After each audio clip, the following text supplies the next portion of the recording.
Welcome everybody to my talk. This is going to be a talk about Python pandas, which for most of you, especially in the security world, I would doubt that many of you are very familiar with Python pandas, but maybe some of you are.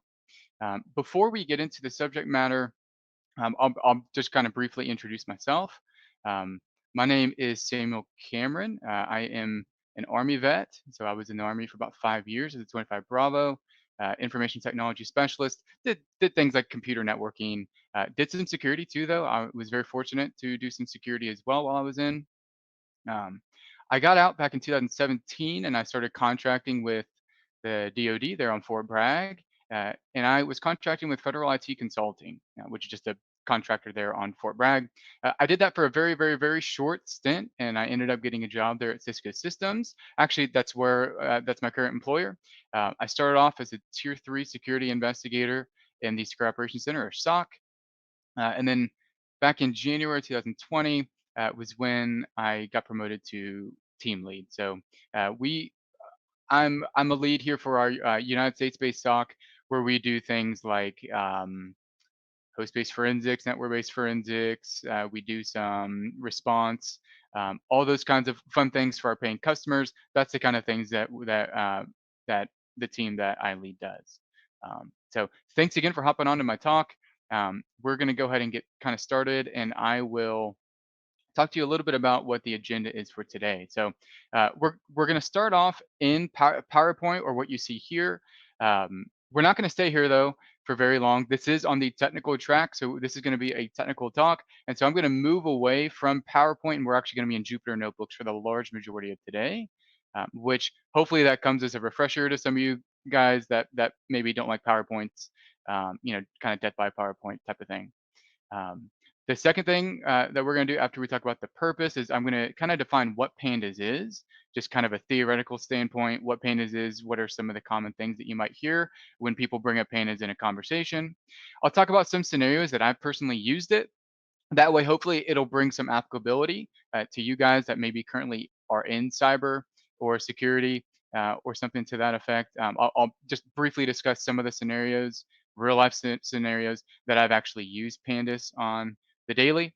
And then I'm going to get into the live demo. Okay. And again, that's going to be in Jupyter Notebooks. After that, we'll briefly come back here to PowerPoint where I'll just wrap the session up. Okay. Let me make sure I can see the chat room here. Everybody. Okay, cool. So what is the purpose of this talk? I want to make sure that you know what the purpose of this talk is. That way you can decide if you want to stay or if you want to leave. Again, this is a technical presentation, so this is going to be, pretty technical. And so the the purpose of this talk isn't going to be exactly to show you all the commands of pandas, how to use Python, how to use regular expressions. I'm going to be talking about all those entities and components, but it's not really going to be something where I'm teaching you how to use it. I'm going to show you a couple of uses for it as it pertains to logs and that kind of thing. Okay. So I'm not really going to be teaching in this session. It's more going to be, this is how you can use pandas with real data, real life examples. And so hopefully those of you, maybe you're mid-career or getting started in the career, you feel pretty good about forensics, you feel pretty good about automation and maybe red teaming, and you're looking for your next project that you want to get into, or you're looking for a skill that you can put on your resume, to help you stand out from the rest. Pandas is a perfect opportunity for you to dive into a project, dive into this new, um, you know, thing that you can kind of explore to kind of bolster your skills.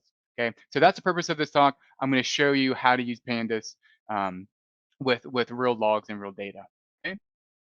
Now, what is pandas? Okay, I've said it a couple of times now, but you're probably still thinking I don't even know what the heck that is. Well, pandas is a Python library. Okay, much the same way that you can import, date time or OS or a couple of those other libraries that you may use on the daily basis. Pandas is a standard library with Python. Okay. Now, the main component of pandas is what's called a data frame. So when you load logs in or when you load data in to pandas, it's going to be loaded into most of the time what's called a data frame. And a lot of people think of a pandas data frame as being kind of like a CSV or an Excel file. Okay, and for good reason. This is just a screenshot of what a Pandas data frame looks like. When you load those logs into it, you got them nice and parsed. This is what a Pandas data frame looks like. Okay, so you can see here, you have kind of some columns, right, with the time, the source IP, the source port, and then you also have your rows here with all of those values. So you can kind of see where people come from when they say, a Pandas data frame looks a lot like a CSV, looks a lot like an Excel spreadsheet, because it does. And a lot of the functionality in Pandas is going to mimic or mirror some things that you can do in Excel. For example, pivot tables, filtering, all that kind of stuff. Okay. Now, to go a little bit further, I'm going to use, I guess you would call this a meme. Not very well versed in meme universe here, but what is it in terms of security? Okay, why am I bringing up pandas in terms of security? Well, pandas is a way that you can process large amounts of text, which for security, a very applicable example would be logs, right? So you can process a large amount of logs without having to read them line by line.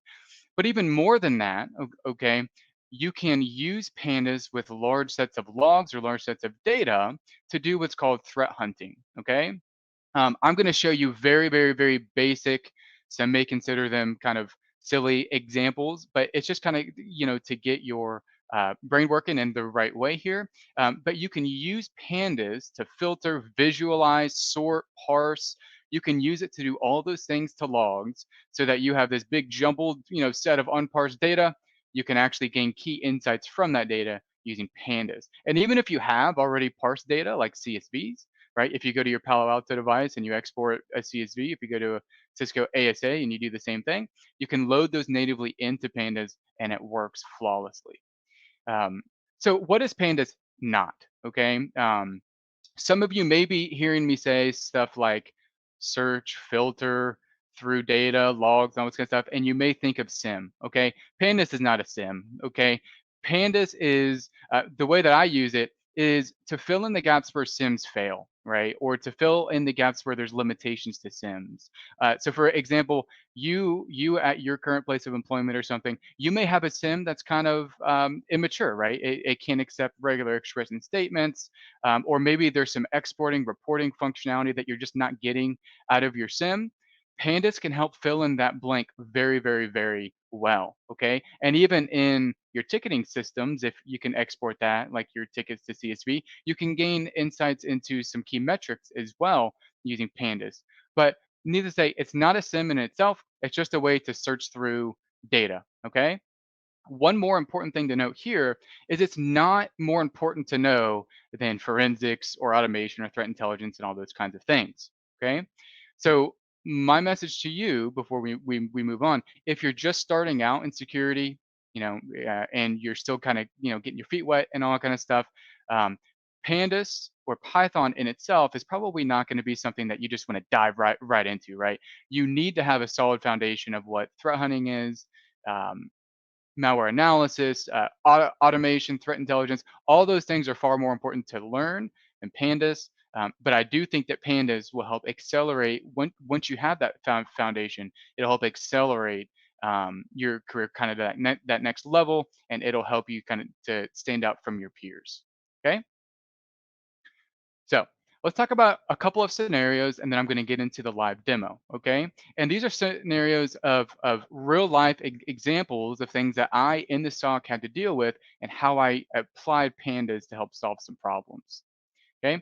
Not going to spend a lot of time here, but in the SOC, obviously we are a managed security service, which means we have customers. We have many customers across many different verticals, and those customers could request things of us, right? And we would have customers occasionally um, you know, write us a ticket or write us an email and say, hey, we exported 40,000 IOCs from open source or from Alien Vault. Can you look through our environment to see if we have any hits, right? Can you do a threat hunt based on these IOCs?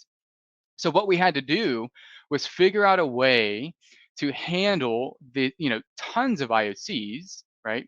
20,000, right? 10,000, even over 1,000 of IOCs. And we had to figure out a way, and by IOCs, for those of you that don't know, that's indicator to compromise. I think IP addresses, hashes, domains, all those kind of things. So it would be this list of IOCs that we would have to then take, search through their environment, and then have some sort of report available in some way to investigate those hits to see if they're true positive or not. Okay. The second thing that I use Pandas for often was to parse the evidence that we got. So um, when you have a customer and you say, "Hey, Mr. Customer or Mrs. Customer, we think that you're infected. Here are the raw jumbled logs, right, in a TXT file. Make sense of this, and this is our investigation." Customers don't tend to accept that very well, right? They need parsed, nice, neat, filtered data, right? And they don't really appreciate, just a jumbled TXT file with a bunch of raw logs. And so what we used to do, and what we still do to this day, is we use pandas with regular expressions to actually parse through raw logs and give them a nice, pretty CSV. Okay. The last thing, and then we'll be close to getting into our demo, will be to handle exports of logs from the customers. Okay. And this is probably the one that if you work in a SOC currently, if you're a blue teamer currently, this may make your hair stand up and stuff. When you get a large amount of data, like for us from one of our customers, maybe they exported a bunch of exchange logs from other servers, and they say, "Hey, hunt, right? Find something bad." Well, it can be very difficult when you have a million lines of logs to just go, all right, let's find something bad, right? So with pandas, we're able to load that into a data frame. Again, it's able to handle pretty large data, and we're able to use some of the built-in functions to make sense of that data, to visualize that data, and filter that data. Okay. Those are three scenarios that I've actually used in the SOC, and I've used pandas to help solve those real world situations. Okay. So we are going to move into a live demo. A couple slides before we get there. All of the data, like the logs, the notebook that I'm about to use, any kind of TXT file that I use, it is going to be available in my GitHub here. And so I'm going to be pasting this PowerPoint somewhere, wherever the moderators share at VetSecCon tell me to paste it, and you can just grab this URL. And if you care to play around with Pandas a little bit using the same data that I use, it's going to be available at that link. And then I do want to go over two things. There are some assumptions here. Again, I'm not going to be giving like a class like this is how you use pandas. I'm just going to be showing you how you can use it. So the assumptions here are that you are familiar with Python, you're familiar with regular expressions because I use those to parse, and then you're familiar with the general idea of threat hunting. Okay. That because that's going to be one of the exercises that we actually do in the Jupyter Notebook. And then the other important thing to note, what we're about to do before we do it, is the first thing we're going to gather the raw unstructured data, and I have that in the form of a text file. It's just a bunch of logs. I think for the first example, I have bro logs or Zeek logs, I should say now. Then we're going to dig through those logs. We're going to parse them, and then we're going to find a malicious or at least suspicious URL. And then the last thing we're going to do is we're going to load another data set, and we're going to search through that data set with a known list of IOCs, and we're going to gain some intelligence that way as well. Okay. So with that being said, let me go ahead and transition over to my Jupyter Notebook, and you guys should be able to see that. Okay, yep, I see it on the screen. All right, so this is Jupyter Notebook. What I'm gonna do is I have these little code blocks here that I'm gonna be running, and this is just regular Python code. And I'm kind of gonna talk to you about what's happening with each of these code pieces, and I'm gonna highlight the most important pieces because I do only have 50 minutes, and I'm already about 15 minutes in. So we're gonna move a little bit quickly here, but I'm gonna highlight the most important pieces of what Pandas can do for you in terms of log analysis, okay? So the first thing that you're going to want to do, just like with any piece of Python code, is you're going to want to import the library. I have a couple of other ones here that I'm going to be using too, but the more important one is pandas as PD. This is pretty standard that you'll see people import pandas as PD. That is very standard across anyone that uses pandas. So this is how you would import that library. The second thing that we're going to do is just read in our bro logs, okay? And I'm going to do that with this little statement here, with open, this log file, read lines, and then I'll show you what that looks like, okay? This is what my jumble of logs looks like. Now, again, you get this from a customer or you export this from your device or something, you can't really do much with this, right? It's just raw data. It's just kind of all over the place. You have, there's no telling how many logs are in here. Um, it's hard to actually go through line by line and analyze these logs in any way, okay? So what we're going to do is we're going to use some regular expression, which is what I have here, and we're going to draw things out like time, source IP, source port, and we're going to go ahead and compile that, okay? And then I have a little function here, and actually I didn't write this function. A coworker of mine wrote it, but I use it. And essentially, what this function does is it will search through each of those logs, each line of logs. It'll attempt to match this regular expression, and if it matches, it'll add dictionary items to a dictionary, and then it'll put it into a data frame. Okay, and I'm actually going to do that with both of my sets of HTTP logs here. Okay, I'll append them together.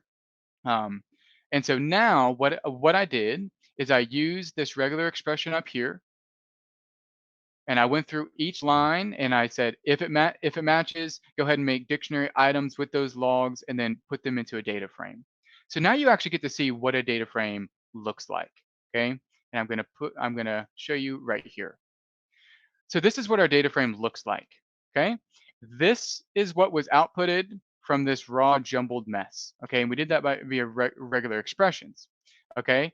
Um, this is much more reasonable and much more easy to look through than raw data for obvious reasons. And so this is actually what a data frame looks like. And again, think of things like CSV or Excel file. Okay. Um, there's a couple of built-in Pandas functions that's going to help us kind of sift through a data frame, right? Which is again kind of that CSV feel. You can use df shape or dot shape. This is a built-in Pandas function that'll tell you how many rows are in it and how many columns. Okay. Now with this data set, we only have 253 rows. I didn't want to do anything crazy, right? Like a million, though you definitely could with Pandas. Um, but I did 253 just because it was help this presentation go a little bit faster. But we can see that we have 253 rows, 13 columns, and then we can actually list those column names out using the dot columns built-in function. What this allows us to do is look at those logs that previously were just raw and unfiltered, right? And it allows us to see, okay, what kind of columns, what kind of parsed data do we have to work with? Well, we have domains, we have URIs that are parsed out, we have source ports and source IPs, all that kind of stuff we can use to filter, group, aggregate, all that kind of stuff using pandas. Um, one more built-in pandas function that going forward that you should know, it's not terribly important with this presentation, but I just included it here because it is going to be important if you choose to dive into pandas, is that there are different data types that each of those cells can be. So in this example, all of them right now are objects, but you can have things like strings, integers, floats, all those different kind of Python data types can be in those different cells. And for those of you that know Python, you probably know why that's so important to know what kind of data you have. That way you know how to work with it. So as just a part of routine kind of cleaning our data or organizing our data, what I'm going to do is try to filter it by time, right? And that makes sense. If you have this jumbled, mess of logs, you want to sort it by time. That way, if you do any kind of plotting or visualizations, time series plots or whatever, you can very easily do that because your data frame will already be sorted by time. So first, let's look at what the time column looks like. And what we can see is that we have epoch time, which if you're familiar with Zeek logs and Bro logs, that's pretty standard, right? Epoch time. Really, a lot of logging sources will use epoch time instead of readable time. But we also see we have NaN values, and in NaN values with NaN values in pandas, essentially that can be a number of things. But maybe we had some headers in here or footers in here in these logs that I didn't know about, or maybe some of these logs just plain out didn't parse right. Now, normally I would want to go through and I would want to see, okay, why didn't it parse? So I need to fix my regular expressions. But for the sake of this presentation, I'm just going to drop all the NaN values. That way I can work with all of my data that's in the data frame. And I'm going to do that by using this built-in not NaN pandas function. Okay, I'm going to run that, and now we'll look at our data frame again, and you can see that there are no longer any NaN values, whereas up here we did have those NaN values here. Okay. So I'm pretty much done now. Well, actually, I have one more thing that I'm going to do, and then we're going to start, sorting and filtering, looking for that suspicious URL or domain. The last thing I'm going to do is it's kind of intuitive. With these times being epoch times, if you gave this to a customer, if you gave this to, you know, your boss or somebody and you gave them epoch time, you not many of us know how to just convert epoch time in our heads, right? We don't know, you know, is that evening, is that afternoon, what time is that? So what we want to do is run a function over the time column to change that epoch time into readable time. And with pandas, it's especially easy. And this is one of the major key points with pandas. This is one of the selling points, is that you can write a user-defined function, or you can just write a function, which is what we're doing here. And you can apply that function across one of your columns in your data frame and manipulate it in some way. For this example, what I'm going to do is I'm going to write a function that's going to accept this epoch time as an argument, and then it's going to convert it to just a human readable format. Okay, that's what this function does. And then I'll show you kind of how to run this function, how to apply that function to the time column. So before we do that, I am going to show you how to insert a column. This actually is not necessary. You can kind of do it on the fly down here, but I'm just showing you if you choose to pursue pandas in the future and you want to know how to insert a column, you can do it this way. Um, and then we can actually look at the columns now, and we can see that we have, in fact, inserted this readable event time. Okay, so the readable event time right now is an empty column, and what we're going to do is we're going to apply this function to our time column, and then the output of that is going to go into our readable event time. And the way that we're going to do that is we're going to run this code. So the column, so this is the data frame, and then we're referring to the column here. Readable event time is going to be equal to the output of applying, got apply here, the get standard time function, which is up here. That's the one that I defined. And we're going to pass that function all the values of the df time column.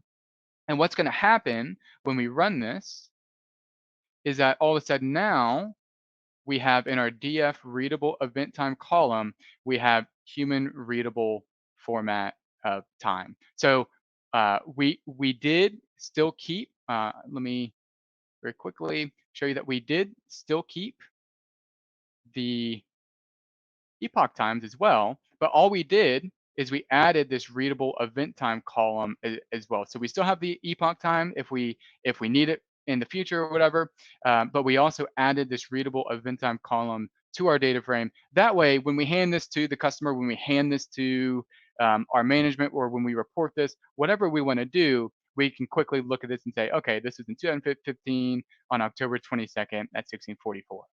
Okay. Um, there's a couple more things I'll do just for data cleaning, just to go ahead and convert that readable time to a date time object. So it's not an object anymore. And then as just a general best practice, again, it makes sense to go ahead and sort your data frames by time, right? That way, if you want to look at it later on, if you want to plot it, if you want to do some visualizations, it's already sorted by time. You're going to see me sort it by time quite often. Pretty much anytime that I manipulate my data frame, I go ahead and sort it by time. It's just something that I kind of do. It's just kind of a thing that I do just to make sure that my data frame is in fact sorted by time. And what we see here is that once we sorted it by time, we do see that, right? We see 1644 and then 1645 and so on and so forth. So um, now that we got our data frame, so we got it parsed, we got that time nice and pretty into a readable format. We got it sorted by time. Now let's start to use some of the built-in Pandas functionality to actually examine the logs that we have. Now, Pandas comes with a lot of built-in functions that are super great. My favorite would probably be group by, and then value count. So group by, what this statement is going to say is group by the domain, right? So with each unique domain, tell me what source IP is reaching to that domain, and just give me a unique count of how many times that source IP reached that domain. So what we do when we run that is we see that here's the domain, and then we see that this source IP reached that domain 4 times. Okay, so just looking through here, you may find that you see something in here that you want to dig into when you start looking at the available domains. In this example, I don't really see anything super weird. I do, in fact, though, see some things that I may want to filter out, right? So like Google APIs, CDN traffic, I'm not terribly concerned about. A couple of these other ones, GStatic and Microsoft.com. Maybe if I wanted to filter all this data down and make it a smaller file, a smaller set of logs, this is one way that you could do that. You could kind of see what domains you have available, and see if there's any way to filter it.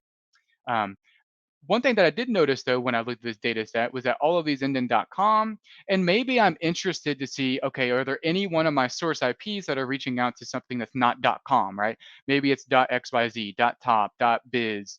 Not necessarily saying that those are malicious sites, but those might be something that I would want to look into if I saw those. And so what I'm going to do is use pandas to convert that column to a string. And then I'm going to use regular expressions here to say, hey, I don't want to see anything that ends in .com. Okay. And if there's any domains that don't end in .com, show me that domain. Okay. And then what we can see is there are in fact some domains that don't end in .com, but all of those end in .uk, which again, I'm not terribly concerned with. This is a way to filter your data. If I wanted to, in fact, see, okay, what source IPs are reaching out to non.com domains, you could also do that. And this would show me that only this one IP here is reaching out to a domain that is not .com, right? Um, so that's another way to gain kind of an insight into your logs. Sorry if I could get the correct syntax here. And then just a couple more things here. Again, just gaining insights from your data, just looking over it, parsing it, and getting a feel for what your data is. You can also do for loops through your data. So, for example, I can do a for loop to see, okay, for each unique destination IP, I want you to print it. Okay, that way I can see. So we have a ton of logs, but we only have a couple of unique destination IPs. Okay. So from here, I can do some open source intelligence gathering on these IPs, see if anything stands out. What I'm going to do though is I'm going to apply another user-defined function, and all this is a user-defined function that will reach out to abuse IPDB, which if you don't use is just somewhere you can go and query an IP to see if it's ever been reported for malware, for hacking, or whatever have you. Um, and what I'm going to do is I'm going to apply this function to the DST underscore IP column. And what I want returned is the number of times it's been reported to abuse IPDB. Now you can kind of understand why that would be important, right? If I see that a source IP is reaching out to a destination IP that has been reported multiple times, that may be concerning versus, a source IP that's reaching out to a destination IP that's never been reported. So what I'm going to do is go ahead and compile that, and then I'm going to run that. I'm going to go ahead and apply here that user-defined function here. And what this function is looking for is it is accepting an argument uh, for that destination IP. And so how we do that is we say, we're going to make a new column called number of times reported. And we want to pass each DST underscore IP to this user defined function. And we're going to do that by doing dot apply. And what happens, I'm going to print just the two columns for DST IP and the number of times reported. And what we find is that most of our IPs have never been reported before, okay? But you'll see that one of them has, okay? And so maybe this might be what I would consider a lead, right? Now, again, anyone can report stuff on abuse IPDB, so please verify your open source intelligence, but this is just an example, so we're gonna go from here. So one way, again, that you can filter now with pandas is to say, okay, in the number of times reported column, which is the column that we made up here by applying that function, if it's been reported greater than 0 times, show me the domain, okay? And it turns out that we do see that domain, and I just realized that I didn't um, reset index here. Give me 2 seconds just to reset index, and we'll get back to it. Okay, scroll down here. We will run that. Okay, and so what you see here is that there is only one destination IP, which is the one that we see right here, that was reported greater than 0 times. It was reported once. And the domain behind that is iamthewinnerhere.com. Okay.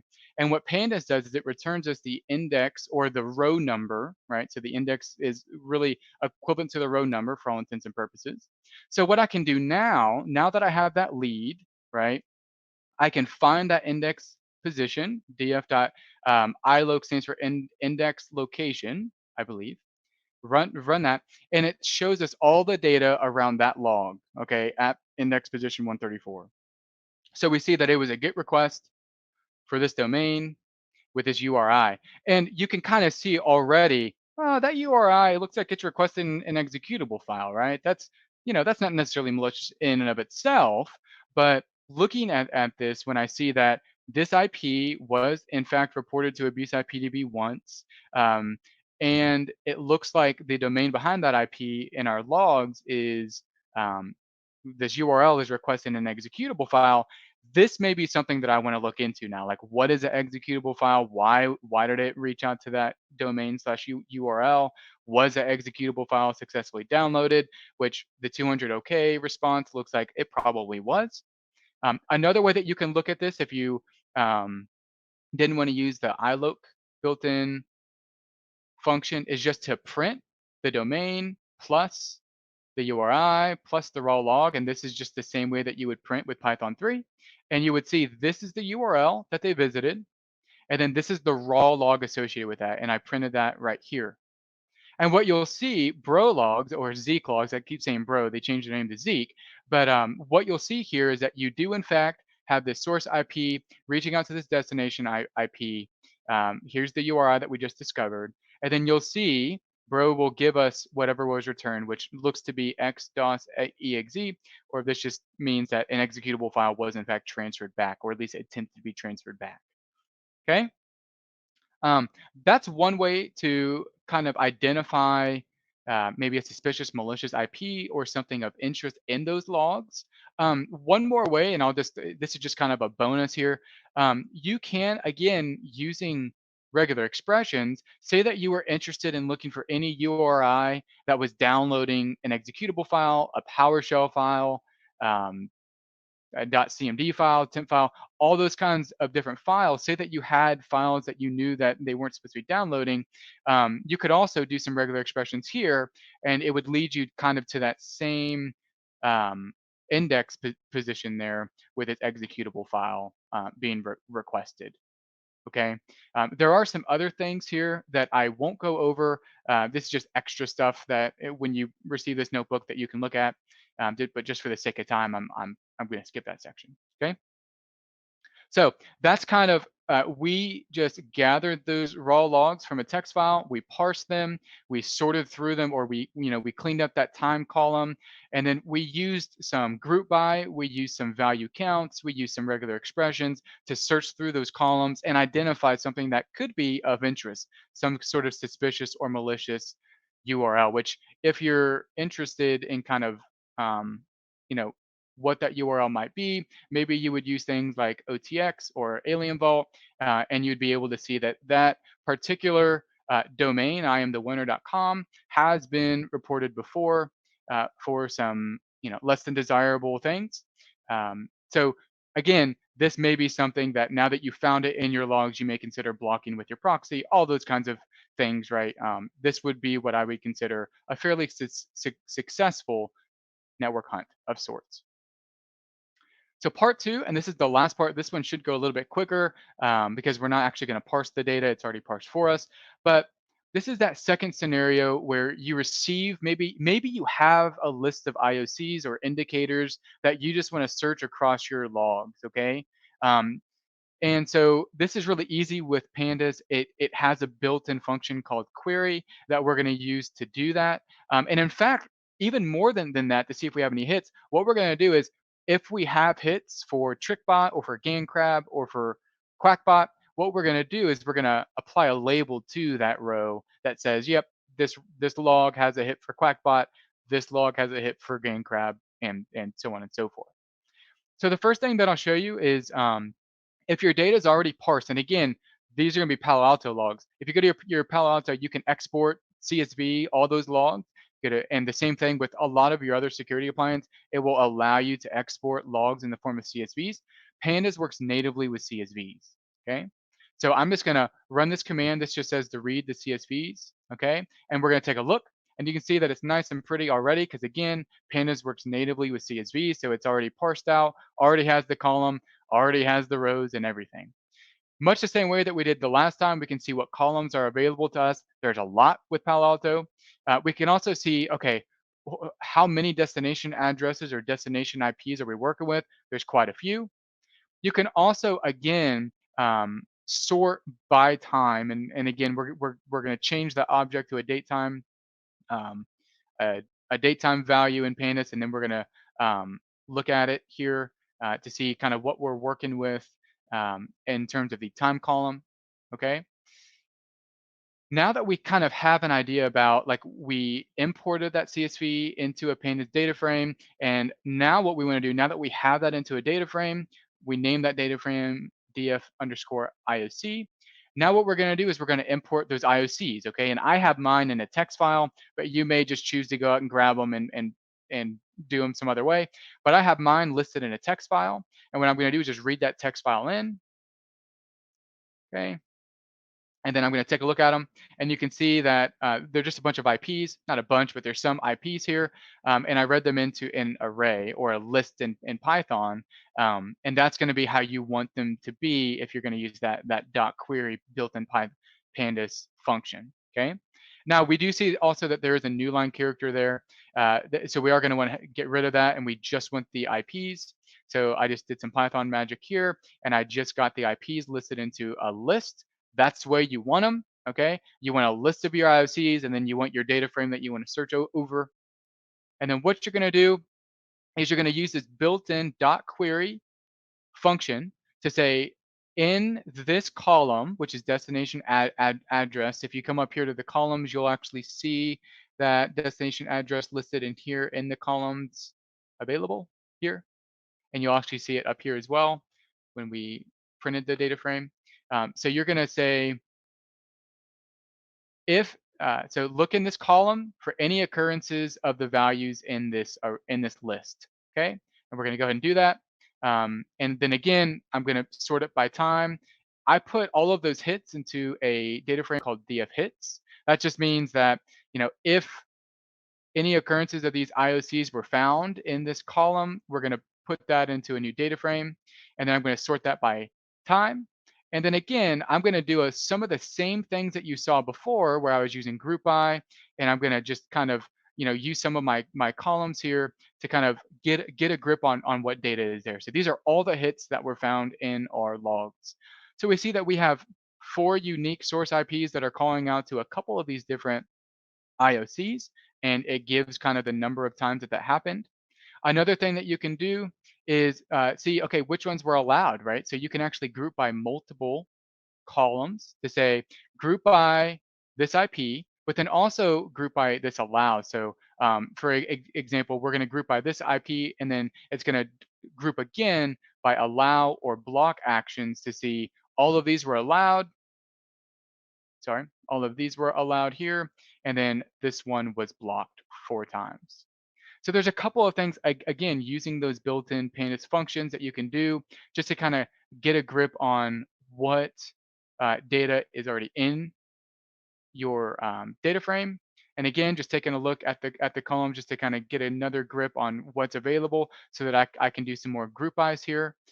So this time I grouped by the time just to kind of see, again, that time series type of thing where I see, okay, what days and times are my source IPs reaching out to these destination IPs, and how many times are they doing that? And then the last thing that I'll show you, if you get tired of looking at things in the console or in your terminal, you can always make nice, pretty plots. And again, this is one of the key things of Pandas as well, is that it has this dot plot function built in natively, and it makes things nice and easy. So here, what I'm doing is I'm grouping by the source IP or the source address, and I'm saying count the number of destination addresses that it's reaching out to. And we can see that this 192.168.4.55 is reaching out to the most number of destination IPs. So this may be where you want to go, start doing antivirus scans on that IP. This may tell you where you need to start, right? This guy looks like he may be infected with something, whatever those IOCs were. So maybe you want to go to this IP address, whatever workstation is there, and kind of begin your investigation there. Okay. And like I said, you can also, for each hit that you see, um, you can apply a label to another column. So for example, I'm going to load in two more lists, one for Quackbot IOCs and one for GameCrab IOCs. And what I'm going to do is use that same .query, okay, to look, I'm going to look over the destination address, okay, and I'm going to see if we have any hits for both of those. Looks like we have some hits for Quackbot, and it looks like we have some hits for GameCrab as well. So what I'm going to do is, for each indicator in that list of Quackbot IOCs, I want you to add the label Quackbot to this column called threat name, okay? And I'm going to do that for both my Quackbot IOCs and my GameCrab IOCs. And what you'll find is that when we print out those columns, sorry, when we print out those columns, that now we have this column called threat name, and some of these have labeled Quackbot, right? Because in this log or in this row, this did have a hit on Quackbot. And you can kind of see why that would be useful, right? If you had a list of IOCs and you wanted to run them all through your logs and see what you had hits for, um, you can kind of label all those different logs if you have hits, and then you kind of know where to start. And again, you can use the same grouping and the same kind of visualizations that you were using before, to see, okay, we have 8 hits for Quackbot, we have 5 hits for GameCrab. You can see what source address is going to what destination address under that threat name, right? So um, for GameCrab, we had this source reaching out to these two IPs that were labeled as GameCrab IOCs. And the same thing with Quackbot, right? You have these two sources here that were reaching out to this set of IOCs that was identified as Quackbot IOCs. Okay. And then the last thing here is just to show you, again, the same thing that I showed you there, is that we did in fact add those labels, Quackbot, GameCrab, and all those kinds of things. Okay. That's it. There is some bonus material kind of here at the bottom. But for the sake of time, I'm going to get back to my presentation. That way I don't go over on time, and that I do leave some time to field some questions and all those kinds of things. Okay. Okay. Just to wrap up, okay, I have about 5 minutes here to wrap up. I'm going to discuss a little bit about what we did, okay, and then I'm going to discuss about what did we learn. So, what did we actually do in Jupyter Notebooks? We gathered that raw, unparsed set of logs, kind of jumbled up in TXT files, and we used regex to go through and parse those and add them to a data frame. Okay, that was kind of the first thing we did. Then we did some typical hygiene stuff where we converted epoch times to regular times, and then we sorted by time. And once we got that data frame kind of how we wanted it, nice and pretty, we used the group by built-in pandas function. We used the value counts built-in pandas function. We used a couple of the pandas functions to sort, filter, and visualize our data. That way, we ended up finding a seemingly suspicious or malicious URL. Okay, and then we went to Alien Vault and we saw it was in fact reported a couple of times for different things. What we also did in that second exercise is we searched through another set of data that we imported from a CSV. We had, an array or a list of IOCs that we wanted to search from, and we went row by row in our data set, and we looked for any occurrences of those IOCs in our data frame, and if we found them, we added the labels into another column, right? So if in this log a Quackbot IOC was seen, it added the Quackbot um, label to the threat name column, okay? And that's very useful, right? So what did we learn? Okay, with Pandas, with Python Pandas, it's able to handle this large set of logs that otherwise would be very difficult to look through. So if you can imagine trying to open up a CSV containing 1 million logs in something like Excel or something, most computers aren't really going to be able to do that or won't be able to do that very efficiently. Pandas does it no problem.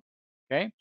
And then the second thing that we learned was even if your data is not parsed, or if it is, Pandas can handle that, right? We can use the regular expressions, we can get them into dictionary items, and then we can make them into data frames. And all of a sudden, we went from this raw, unstructured data, and now we have this nice CSV Excel file feel for our logs. Okay, even if it's not parsed, and even if it is, we're able to natively read CSVs. We can read Excel files with Pandas. We can read JSON with Pandas. Um, Pandas is able to import a lot of different file types. So even if it is parsed, that's even better, right? You don't have to go through and parse those. And the last thing, kind of all encompassing here, is that Pandas can help us filter, query, clean up. It can help us visualize, right? With the chart that I showed you, it can help you apply functions to a whole column. There's a lot of different things that Pandas can do that otherwise you would probably need a lot of lines of code to do if you were just using Python plain or if you were using some other sort of um, scripting or um, automation software. Okay, so that's all the things that Pandas can do for us. And with that, I do want to thank you for attending. Thanks for hanging out with me. Hopefully, I didn't bore you to death. But if you enjoyed that, again, all that data, the notebook and all that, it's already available on my GitHub, and I'm going to be posting these somewhere wherever the VetSec people tell me to post it. You can grab that URL, go grab those data sets. You can go grab that Jupyter notebook, play around with it. I encourage you to, click all the buttons. I encourage you to kind of edit every field and kind of see what it does, play around with it. Because Pandas is going to be one of those things when you learn it, it's another set of skills, it's another knowledge base that is going to help you stand out from the rest of the crowd, especially when you start talking about blue teaming, handling large and structured data, or handling structured data as well. It'll help you to kind of stand out from the crowd. Okay. I hope you enjoyed it. I'm happy to field some questions here in the chat, or you can connect with me on LinkedIn. My LinkedIn is there. And again, you're going to get this presentation here pretty soon. So you're welcome to connect with me on LinkedIn. You can ask me questions there as well. I am going to be in Discord for just a little while. I don't use Discord very often, just to be candid. So if you message me and I don't message back, it's probably because I didn't know that you messaged me in the first place. But I will be kind of looking at Discord here in a little bit. Feel free to connect with me there, ask me questions or comments or whatever have you, and I'm happy to do that. So with that being said, does anyone have any questions, anything that they want to see again, or concerns, anything that you want to talk about? I'll kind of stay here for a little bit. My presentation lasted about 49 minutes of the 50, so I think it's a pretty good time. Um, Happy to field questions though. Yeah, thanks, Edward. Yeah, I appreciate that. I had a timer here, that's why I kept looking on screen. So I tend to be a little bit long-winded, but thank you. And you can ask me questions about anything. Really, it doesn't have to be about pandas. I'm again, I do blue team for Cisco managed security services. So anything SOC related. I also run. Doing a marathon here on Sunday, next Sunday. And so I love to run. Um, all that kind of stuff. I'm happy to fill questions and all that kind of stuff. I'll hang out for just a little bit, and if I don't get any, then I'll hop off. Okay.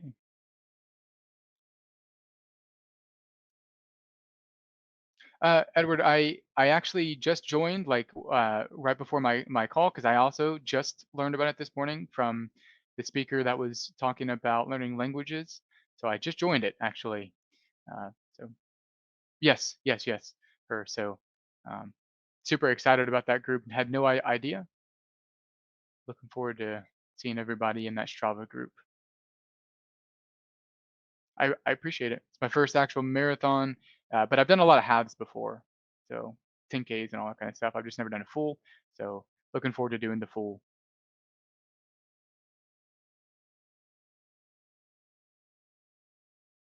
Okay. I appreciate all the comments, Edward. I do appreciate that. Thanks for the clapping emoji there. All right. Okay. Well, it is 12:51 my time. That's about a minute over. So I'll go ahead and drop. And again, feel free to connect with me. I'm going to get with the VetSec people to tell me, where I need to post this PowerPoint to. And hope you guys have a great rest of the day. Hope you enjoy the conference and have a great rest of your week.